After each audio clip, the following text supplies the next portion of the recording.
That snoring sound, the one everybody films and puts on Instagram with the little laughing emoji, that's not a quirk. That's a dog trying to pull air through a skull that got compressed by, a couple hundred years of breeding for cuteness?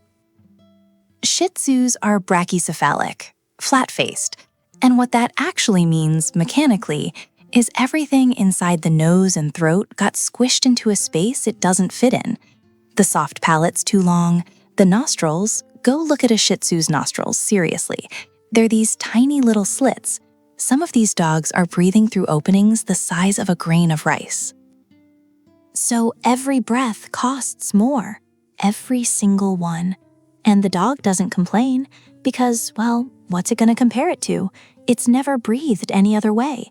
It thinks this is what breathing is. Hot day? Worse.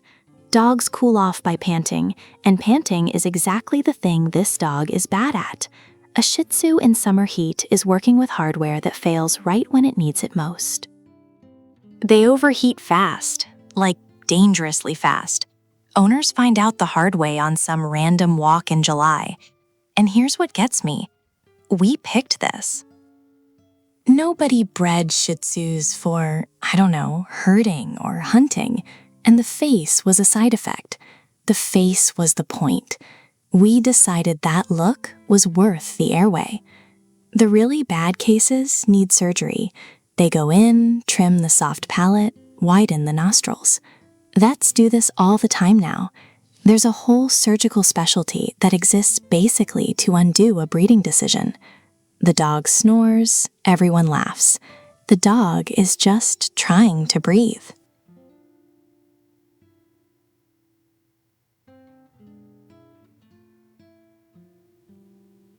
Okay, this one's rough, so I'll just say it straight. A Shih Tzu's eyeball can come out of its head. Not from some horrific accident, from a grooming session that got a little too firm, from rough play, from, and I'm not making this up, being scruffed the wrong way.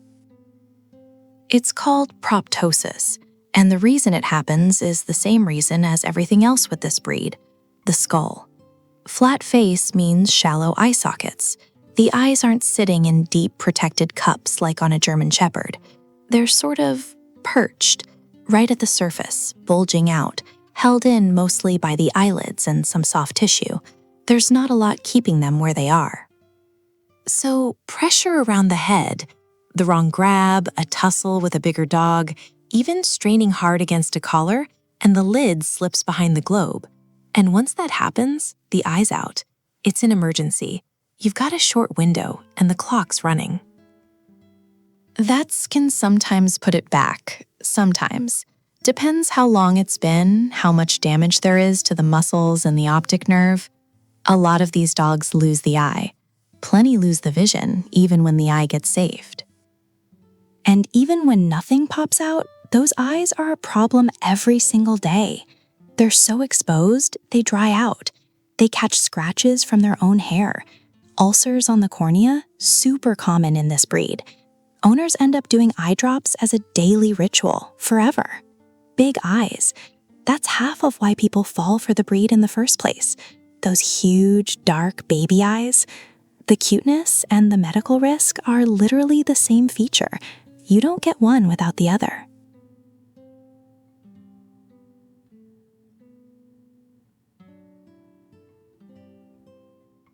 Run the math sometime, not the purchase price. That's the cheap part.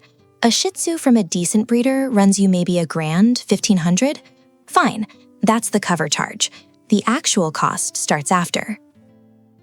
Grooming alone, this coat doesn't shed, which sounds great until you realize it just keeps growing, like human hair, forever. So you're either brushing daily, and I mean daily, or you're paying a groomer $60, $80 every 6 weeks for the dog's entire life. Skip it and the coat mats, and mats aren't a cosmetic problem. They pull on skin, they hide infections, they hurt. Then the medical stuff stacks up. The breathing issues we talked about, surgery for that can run $2,000 to $4,000. Eye problems mean drops, vet visits. sometimes surgery there too. Dental disease is rampant because all those teeth are crammed into a tiny jaw, so add yearly cleanings under anesthesia. Knees that slip, backs that go, allergies, skin stuff, ear infections from all that hair growing inside the ear canal. Yeah, that's a thing. The hair grows in the ears, and somebody has to pluck it. None of these is a freak occurrence. That's the part people miss. These are the predictable, on-schedule costs of the breed working as designed. And look, the dog's worth it. I'm not saying don't get one. Shih Tzus are funny, affectionate, genuinely great little companions. I get the appeal completely, but the marketing is easy little lap dog. And the reality is one of the more maintenance-heavy animals you can legally own. Somebody should hand you a spreadsheet with the leash. You're not buying a dog. You're signing up for a 15-year subscription. Nobody mentions the subscription.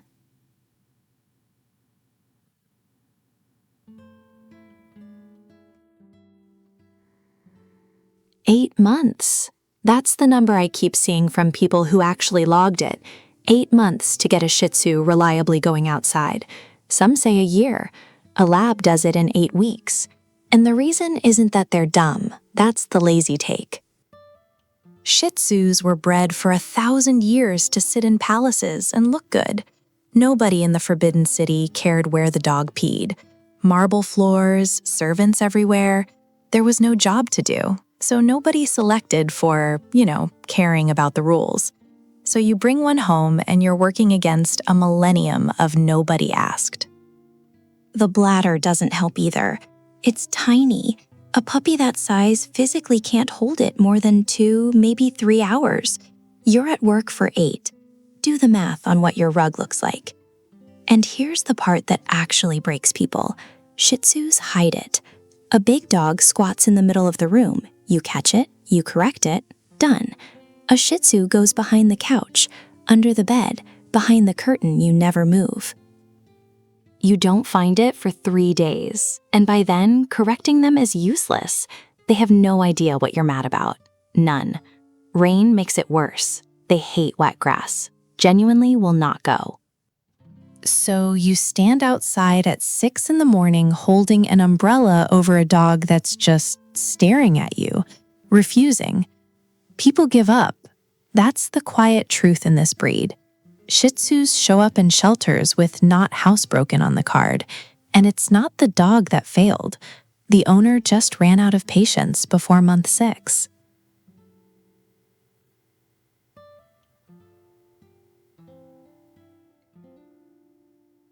The snoring gets posted online with heart emojis, millions of views. He sounds like a little old man. He sounds like that because he can't breathe. Shih Tzus are brachycephalic, flat-faced basically. We squashed the skull over centuries because the smushed look sells, but the soft tissue inside didn't shrink to match. Same amount of stuff, way less room. The soft palate hangs too far back. The nostrils are pinched. The windpipe in a lot of them is narrower than it should be. Every breath is air getting dragged through a hallway full of furniture. That snore, that's tissue vibrating because the airway is partly blocked. Awake snoring is worse. That means it's obstructed even when the muscles aren't relaxed. And the dog never tells you. That's the thing that gets me. Dogs don't complain. A Shih Tzu that's getting maybe 70% of the oxygen it needs just copes, sleeps more, plays less. The owner thinks they've got a lazy, chill little couch dog. No, you've got a dog that's tired because breathing is cardio. Some of them learn to sleep sitting up or with their chin propped on something because lying flat closes the throat too much. People photograph it. Look at his weird sleeping position. So funny. It's not funny. It's a workaround. There's surgery. They trim the palate, open the nostrils. Runs a couple grand, and a lot of vets say do it young, before the strain wrecks the larynx. Most owners never hear about it, because the snoring was the selling point. It was in the breeder's video. We bred a dog that struggles to breathe and then made the struggling sound adorable. Sit with that one for a second.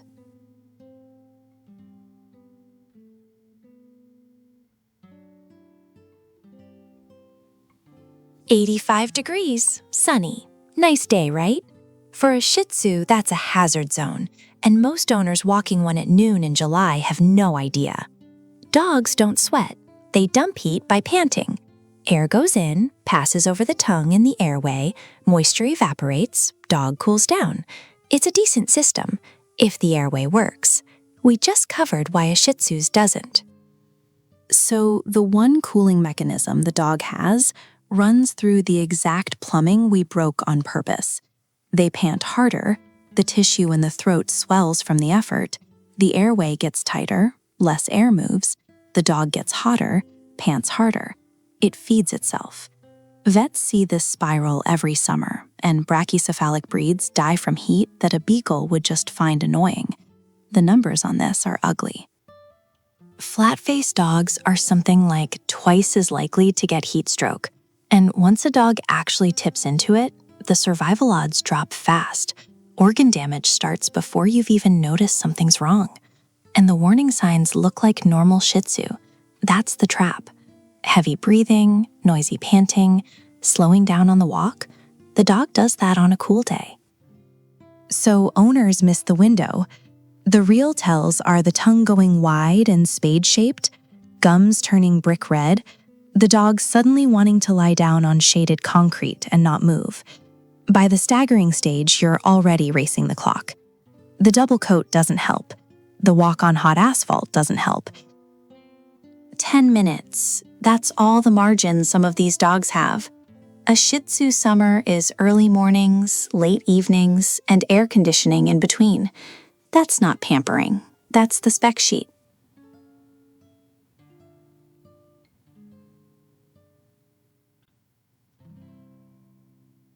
$60 to $90 every 4 to 6 weeks, forever. That's the number nobody mentions when they're showing you the puppy photos. And honestly, I think it should be printed on the dog. Because here's what a Shih Tzu coat actually is. It's hair, not fur. Hair. It doesn't shed out and stop. It just keeps growing, like yours does. And it mats. And mats on a Shih Tzu aren't a cosmetic thing. They hurt. They pull at the skin. They trap moisture. You let it go 2 months and the groomer's not grooming anymore. They're basically doing a rescue operation. Shave down, start over. And people go, fine, I'll just do it myself. Sure, you can. But you're brushing this dog, properly brushing, down to the skin, not the top layer pat-pat thing everyone does, most days of the week. Miss a week and the undercoat starts felting up behind the ears, in the armpits, all the spots you forget exist. Then there's the face. The eyes water, the hair around the eyes stains, gets crusty, has to be wiped basically daily or it gets gross fast. Tear stains, eye gunk, that whole situation. Daily, not when you feel like it. Run the math on professional grooming and you're at what? $800 to $1,000 a year, minimum, for 10, 15 years? That's more than a lot of people paid for the dog. I'm not saying don't get one.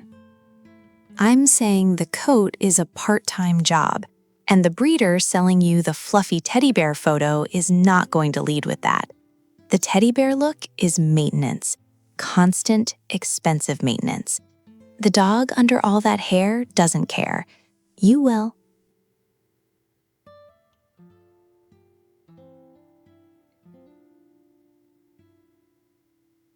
There is no hypoallergenic dog. None. Zero. The American College of Allergy did the work on this years ago. Homes with so-called hypoallergenic breeds have basically the same allergen levels as homes with any other dog. Same. Not lower, same. And the Shih Tzu gets sold on this constantly. Low shedding, so it's safe for your allergic kid, right? No. Because, and this is the part nobody explains, you're not allergic to the hair. You're allergic to a protein. It's in the dander, the saliva, the urine. Every dog makes it, every single one. The hair is just the delivery truck. So yeah, a Shih Tzu drops less hair on your couch than a lab does. True, but the dog still licks itself, still sheds skin cells, still exists in your house producing the exact protein your immune system hates. Less hair around might mean a bit less of it floating loose. Might. For some people, it's not nothing, but it's not what the word hypoallergenic promises, which is, the word literally promises safety. And here's where it gets genuinely sad. Family with an allergic kid buys the dog because the breeder said hypoallergenic. Kid reacts anyway. 3 months in, the dog's on a rehoming site with no fault of his own in the description. Shih Tzus end up in rescue for this a lot. The marketing made a promise the biology can't keep, and the dog pays for it. If you've got allergies and you want one anyway, spend real time around adult Shih Tzus first. Hours, multiple visits. Your immune system will tell you the truth. The breeder won't.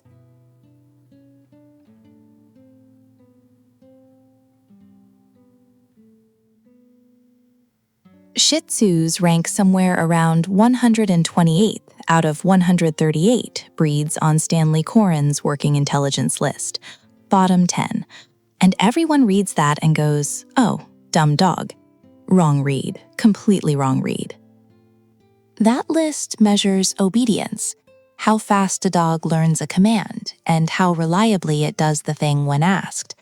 A border collie does it because border collies were built for 400 years to take orders from a human. A Shih Tzu was built to sit on a lap in a palace and be adored. That's the job. The whole job.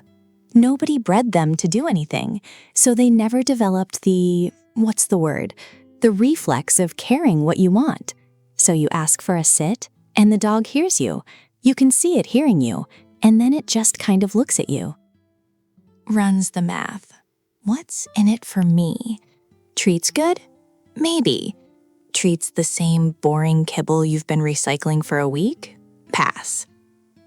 Potty training is where this actually wrecks people. Shih Tzus are famously, notoriously slow to house train. Months, sometimes the better part of a year. Small bladder, low motivation to please, and this quiet little opinion that rules are more of a suggestion. People crack around month 4 and just accept the occasional accident as rent. And recall, look, just keep the leash on. I'm serious. A Shih Tzu off-leash that doesn't feel like coming back is not coming back, and no squeaky voice changes that. The thing is, they're not stupid. They're unbought.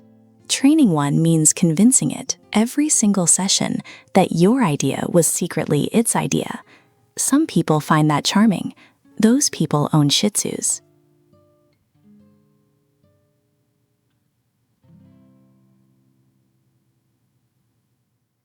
There's a box on the intake form at most vet clinics, brachycephalic, flat-faced. And when a Shih Tzu comes in for a dental or a lump removal, somebody in the back is doing math they don't do for a Labrador. Because here's the problem. That cute squished face, it's not just cosmetic. Okay, I almost did the thing. Let me restart. That face comes with hardware issues. Narrow nostrils, a soft palate that's too long for the skull it's living in, a windpipe that can be, the polite term is compromised. The blunt term is smaller than it should be. So when they go under, a few things get dicey. The intubation itself is trickier. The anatomy's crowded in there. And the really sketchy part isn't even the surgery, it's the wake-up. A normal dog comes out of anesthesia groggy and breathes fine. A flat-faced dog comes out groggy with throat tissue that's relaxed and floppy, and that tissue can basically fall into the airway.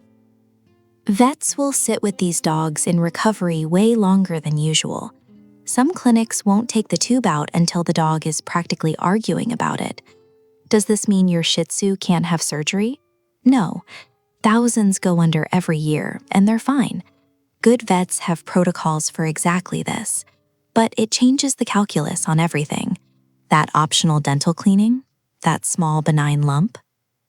Every "should we put her under for this" conversation carries a little extra weight that beagle owners never think about. And the kicker, and we'll get to this, is that this breed needs anesthesia more often than most because of what's going on in that mouth.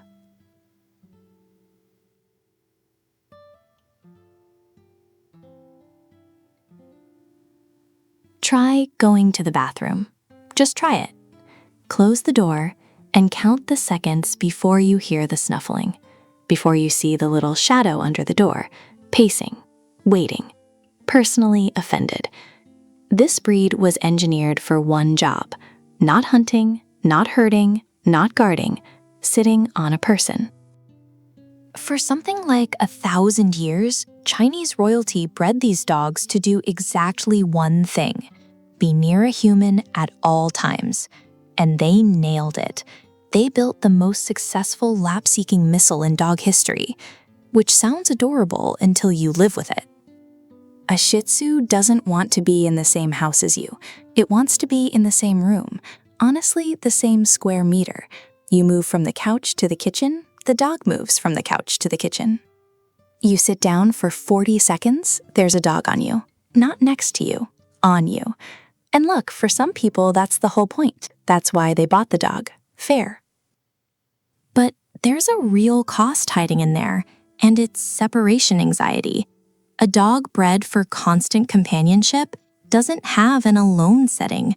Some of them genuinely fall apart when you leave. Barking, crying, destroying things, the works. Not because they're badly trained, because you took a dog whose entire genetic resume says professional companion and gave it an empty apartment for 9 hours. So if you work long days and you're picturing an independent little dog that naps until you get home, that's not this. This is a dog that thinks your lap is its mailing address. Plan accordingly.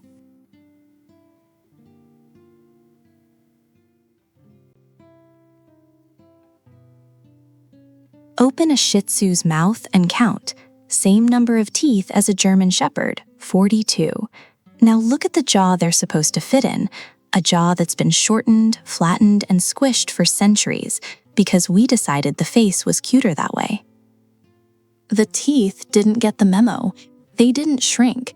They just got crammed, rotated, overlapping, jammed in at angles that make no sense. Plus the underbite. Most of these dogs have a lower jaw that juts out past the upper, so half the teeth don't even meet properly. And crowded teeth are a plaque factory. All those weird gaps and overlaps trap food and bacteria in places a toothbrush can't reach. So you get periodontal disease, and you get it early. We're talking serious gum disease by age 2 or 3 in a lot of these dogs. Loose teeth, infections. Some Shih Tzus are losing teeth before they're middle-aged. The fix is dental cleanings at the vet. Real ones, under anesthesia, where they scale under the gum line and pull whatever's too far gone. Which, remember the last section? Yeah, the breed that's riskiest to put under is the breed that needs it most often. That's the trap. That's the whole cruel joke of this mouth. Cost-wise, you're looking at several $100 a cleaning, sometimes north of $1,000 once extractions get involved. And it's not a one-time thing. It's maintenance. Forever. Brushing helps. Daily, ideally, which almost nobody actually does. But even the diligent owners end up at the dental table eventually. The mouth was built wrong. You're just managing the damage.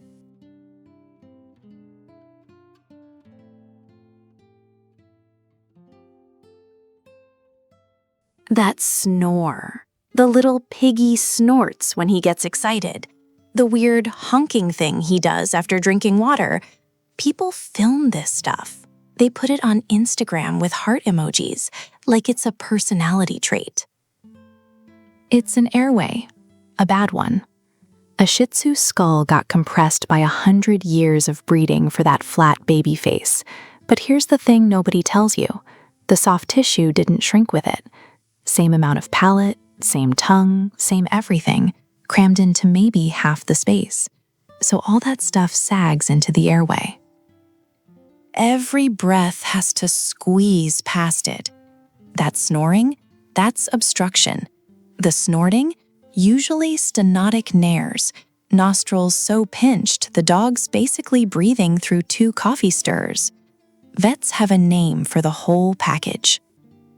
Brachycephalic obstructive airway syndrome, BOAS, which is a clinical way of saying the dog was built wrong on purpose. And the dog never complains because, well, how would it? It's never taken a clear breath in its life. It doesn't know what normal feels like. It just works harder, sleeps propped up, avoids running, quits halfway through a walk in July, and everyone laughs and calls him lazy. He's not lazy. He's rationing air. The part that actually gets me, the gurgling, the snuffling, all of it got marketed as charm. Breeders lean into it. Oh, they're little snorers. It's adorable. No, a Labrador making those sounds would be at the emergency vet within the hour. A Shih Tzu makes them and somebody hits record. Listen to your dog sleep tonight. Really listen. That's not a quirk. That's a dog negotiating with its own throat.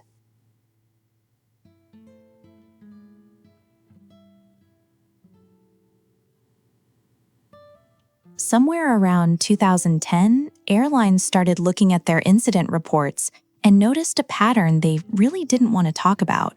Dogs were dying in transit. Not randomly, the flat-faced ones. Pugs, bulldogs, Shih Tzus. Federal data from back then showed snub-nosed breeds made up roughly half the dog deaths on commercial flights, even though they're nowhere near half the dogs flying. So the airlines did the math. And the math said, stop flying these dogs. Most of the big carriers banned brachycephalic breeds from cargo years ago.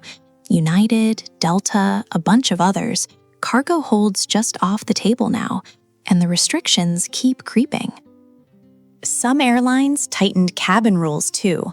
Carrier dimensions, temperature embargoes, breed lists buried 4 clicks deep on the website, where nobody finds them until they're standing at the check-in counter with a dog and a non-refundable ticket. Why cargo kills them is pretty simple, actually. Dogs cool themselves by panting. Panting only works if air moves through the airway fast. A Shih Tzu's airway is, we covered this, a wet sock in a drain pipe. Add heat, add stress, add a pressurized hold where nobody's watching, and the dog panics. The panting fails, the airway swells, and it spirals. Fast. The thing I find sort of darkly funny is the framing. Airlines call it a safety policy. Which it is, but read between the lines and it's really an admission.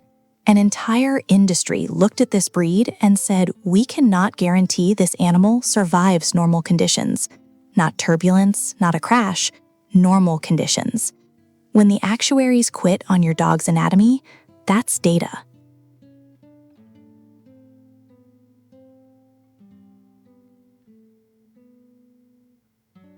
Pull up any classified site right now and search Shih Tzu. Hundreds of listings. $400, $600, ready for Christmas, pictures taken on somebody's kitchen floor. That's the boom. And it's quietly wrecking this breed worse than anything else on this list. Because here's how it actually works. A responsible breeder, the rare, actual kind, health tests the parents. Eyes, knees, breathing. They pull dogs with bad palates and bulging eyes out of the gene pool. That costs money, and it shrinks their litters. And they do it anyway. A backyard breeder does none of that. They've got a female, they've got a male.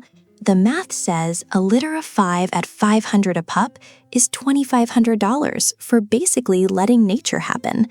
No eye exams, no knee checks. The dog that snores like a chainsaw? Bred. The one whose eyeball popped out that one time? And yeah, that's a real Shih Tzu thing. The sockets are that shallow. Bred again. So every generation, the worst traits get a fresh pass. The faces get flatter because flat sells. The eyes get bigger because big sells. The buyers don't know what questions to ask. The sellers wouldn't answer honestly anyway, and the puppy looks fine at 8 weeks. Everything looks fine at 8 weeks. The bill comes at age 3, 5, 7. Luxating patellas, dry eye, jaws so undershot the teeth don't line up enough to chew right.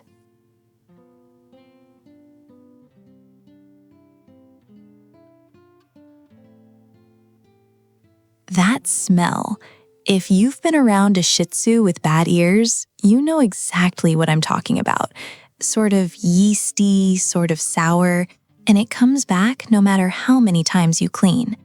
So here's the setup. The ears flop down, which traps heat and moisture underneath. And then, this is the part that gets me. The breed actually grows hair inside the ear canal, down in there. So you've got a warm, damp, hairy tunnel with almost no airflow, and yeast looks at that and goes, yeah, I'll take it. The vet gives you drops. The drops work. For a while. 3 weeks later, you catch the dog tilting its head, scratching at the same ear, and you're back in the waiting room paying another $80 for the same diagnosis. Some owners do this 4 or 5 times a year, every year, for the dog's whole life. And the brutal part is, it's rarely just the ears. A lot of the time, the ear thing is a symptom of something bigger. Allergies, usually. Food, pollen, dust, whatever. The ear is just where it shows up first. So you're treating the smoke, and the fire keeps burning somewhere else. People talk about plucking the ear hair, and honestly, the vets don't even agree on that one. Some say pluck. Some say plucking irritates the canal and makes it worse. Great. Very helpful. What actually works is boring. Weekly cleaning forever. Drying the ears after every bath. Figuring out the allergy if there is one. None of it cures anything. You're not fixing the problem. You're managing it. There's a difference, and nobody tells you that at the pet store.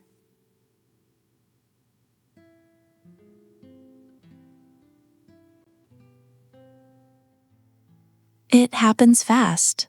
That's the thing nobody warns you about. The dog jumps off the couch, same jump, 1000th time, and yelps. And by that evening, the back legs aren't working right. IVDD. Intervertebral disc disease. The discs between the vertebrae, the little cushions, they degenerate, and then one day, one of them ruptures or bulges into the spinal cord. And Shih Tzus are on the list. Not as bad as Dachshunds. Dachshunds are basically the poster child. But Shih Tzus carry the same dwarf-type body genetics, the short legs, the longish back, and those genetics come with discs that age badly, way before the rest of the dog does. The cruel part is the discs can be quietly calcifying for years, while the dog seems totally fine, running, jumping, doing stairs. And then one ordinary Tuesday, one ordinary jump, and you're at an emergency vet getting told the word surgery. And that surgery? Somewhere in the range of $5 to $10 grand. Sometimes more, and it's time sensitive. The longer the cord stays compressed, the worse the odds. So you're making a 5-figure decision in a hallway, fast, with a dog that was fine at breakfast. The milder cases get crate rest, which sounds easy until you've actually done it. 4 to 6 weeks of a confused little dog who feels mostly okay and does not understand why it's in jail. Can you prevent it? Kind of. Keep the weight down, use ramps, stop the couch jumping. But the discs are the discs. You can lower the odds. You can't change the spine the dog was born with.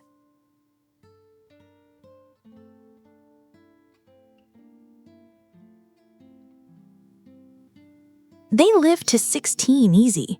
You'll hear that from breeders constantly, sometimes 18. I've seen listings claim 20. And look, Shih Tzus are a long-lived breed, genuinely.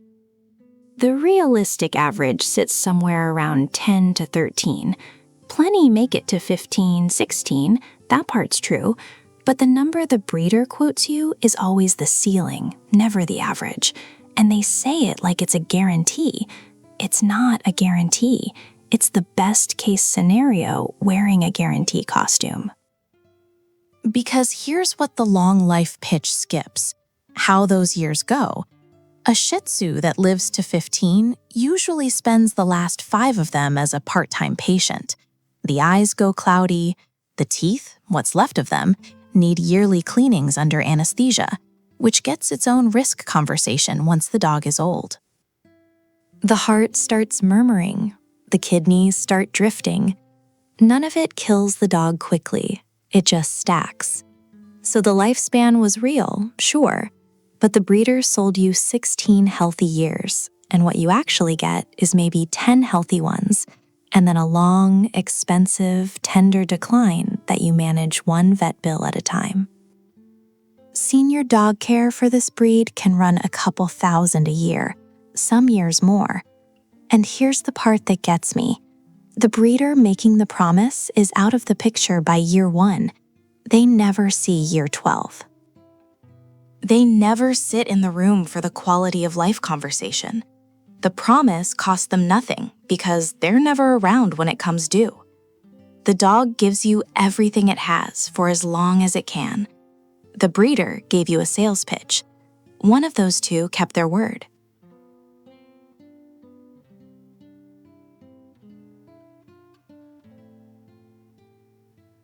"85 degrees. That's it. That's the number where a Shih Tzu walk stops being exercise and starts being a gamble. Not 110, 85. Some that say lower, and the reason is the face. That flat, squished, adorable face, it's a respiratory system that got compressed into about half the space it needs. Dogs don't sweat, right? They cool off by panting. Panting works by moving air across a long snout. A Shih Tzu doesn't have a long snout. So they're trying to run the cooling system through hardware that doesn't really exist. Here's what that looks like in real life. 10 minutes into a warm walk, the dog starts panting hard. 15 minutes, the panting gets loud, like raspy loud. And owners hear that and think, oh, he's tired. He's not tired. His airway is swelling. And swollen airway means less air, which means more panting, which means more swelling. It feeds itself. By the time the tongue goes purple, you're not walking home. You're driving to an emergency vet, and the bill starts around $1,500. If it goes well. Heat stroke kills brachycephalic dogs at something like double the rate of normal snouted breeds. Some studies say worse than double. And the part that gets me, the dog won't stop. Shih Tzus are people pleasers. They'll keep trotting next to you while they're actively cooking because you're walking, so they're walking. They will not tap out. You have to tap out for them. So summer walks happen at 6 a.m. or they don't happen. That's not me being dramatic. That's just the deal you signed when you picked the cute face.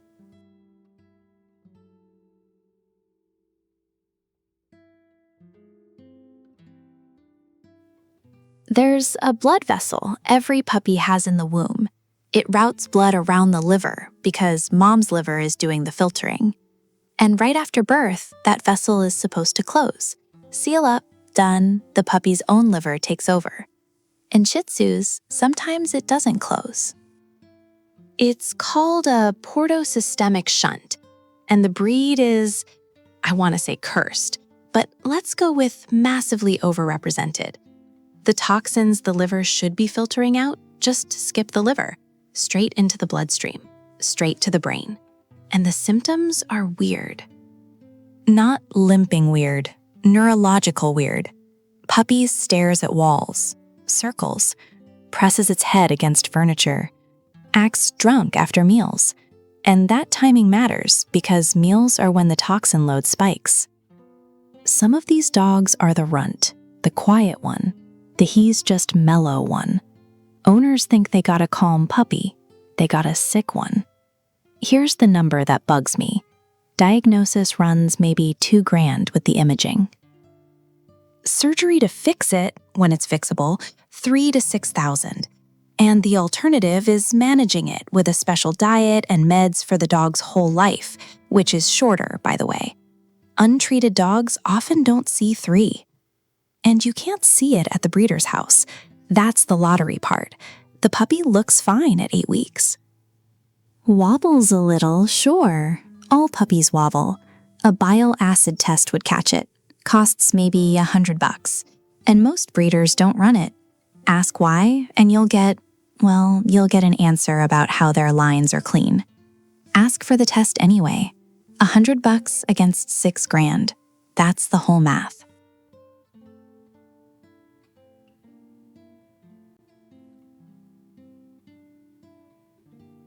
A kid gets bitten in the face, and the family is stunned because it was the Shih Tzu, the sweet one, the lap one, the one that's never done anything.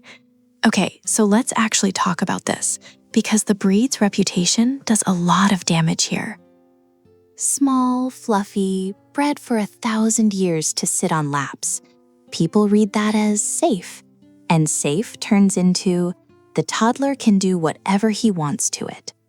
But here's what's true about Shih Tzus specifically. They have a stubborn streak. That's the breed standard talking, not me. They don't love being grabbed. A lot of them have some body pain going on.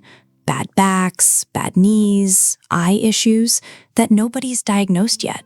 And they're small, which means a 2-year-old is heavy enough to actually hurt them. So the dog gives all the warnings. Goes stiff, licks its lips, turns its head away, walks off, and the toddler follows because toddlers follow. And the parents see nothing because the warnings are quiet and the dog is cute.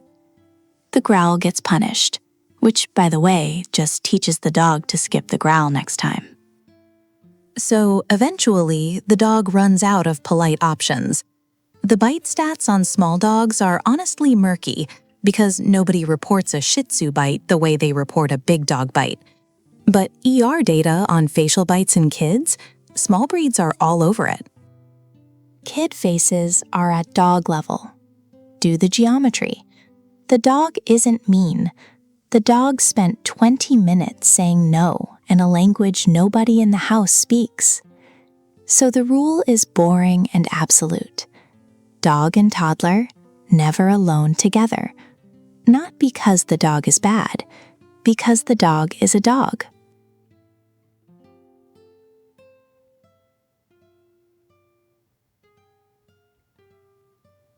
Those rust-colored streaks under the eyes, you've seen them on every Shih Tzu at the park that isn't fresh from the groomer. That's porphyrin. It's a pigment in the tears. And Shih Tzus produce tears like it's their job, because their eyes are huge and shallow and basically sitting out in the open with no protection. The hair under the eye stays wet. Wet hair plus pigment plus time equals that reddish-brown gunk, and on a white or light coat, it shows up from across the street.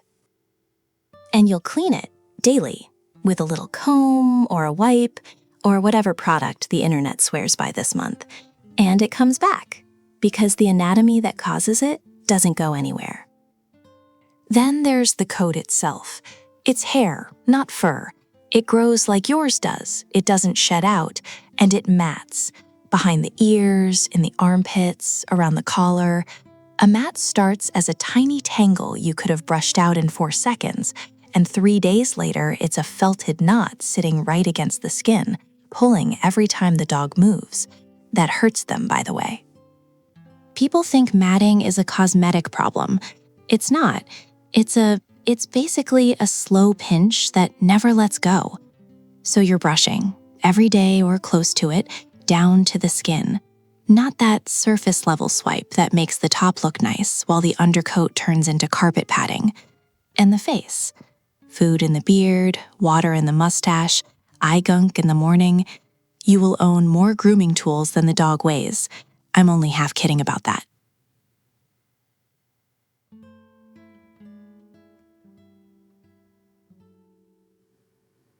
Insurance companies don't do sentiment.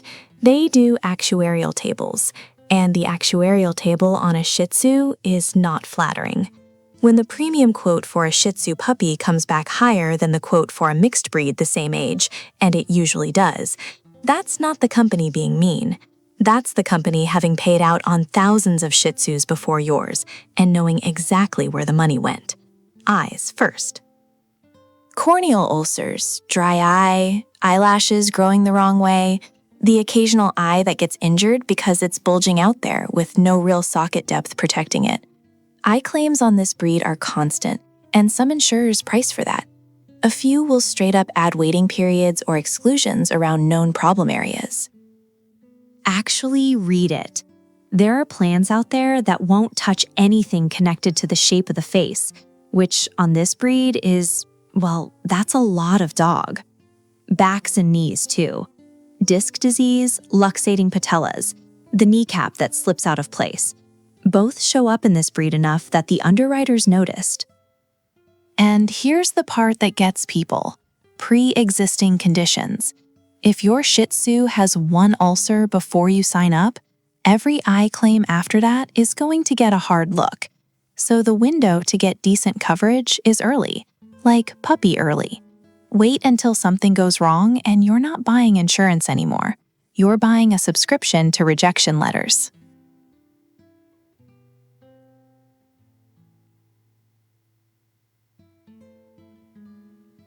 Can I hear the parents breathe? That's it. That's the question. Not, are they healthy? Every breeder says yes to that. It's a yes-shaped question. You want to stand in the room with the mother and the father on a warm day if you can manage it, and listen. A Shih Tzu at rest should be quiet, not snorting, not rattling, not doing that wet snore while awake thing that people film for Instagram because it's cute. That sound is an airway struggling, and airways are heritable. If the parents sound like a coffee maker, the puppies are rolling the same dice. Then look at the nostrils. Open, roundish nostrils? Good. Little pinched slits? Walk. I'm serious. Stenotic nares, they're called. And a dog breathing through pinched slits its whole life is a dog working harder for every breath than it should. And ask about eye testing and knee checks on the parents, patellas especially. A decent breeder knows what you're talking about and has answers, maybe paperwork. A bad one gets vague or pivots to telling you how rare the coat color is. Coat color is the thing breeders talk about when they don't want to talk about the skeleton underneath it. One more. Ask how old the mother is and how many litters she's had. The answer tells you whether you're dealing with someone breeding dogs or someone running a dispenser. Nobody asks these questions standing in a kitchen holding a puppy. The puppy is the sales pitch. That's why you ask before the visit, on the phone when your brain still works. After the puppy's in your arms, you'll agree to anything. They know that. It's kind of the whole business model.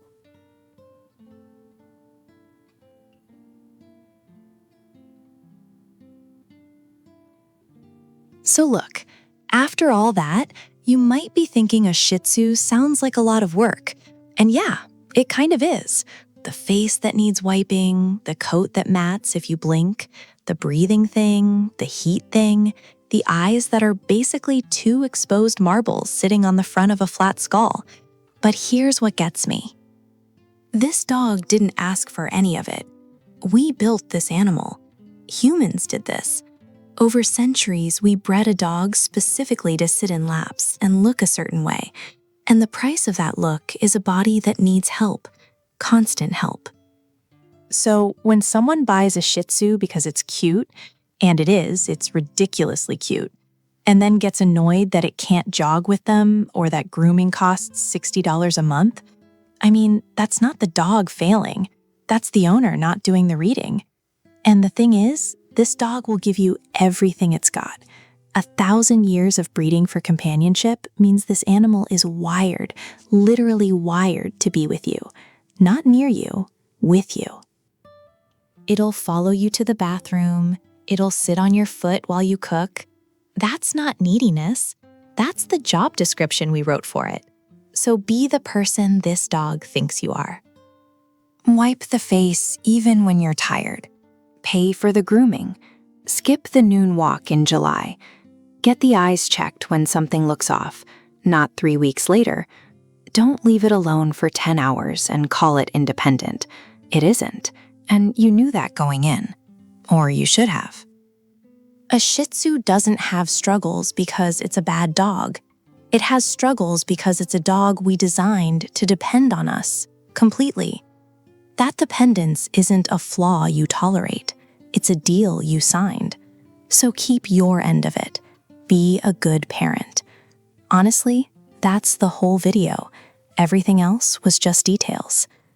And if you made it this far, you're probably already the kind of owner this dog deserves. So, go wipe a face.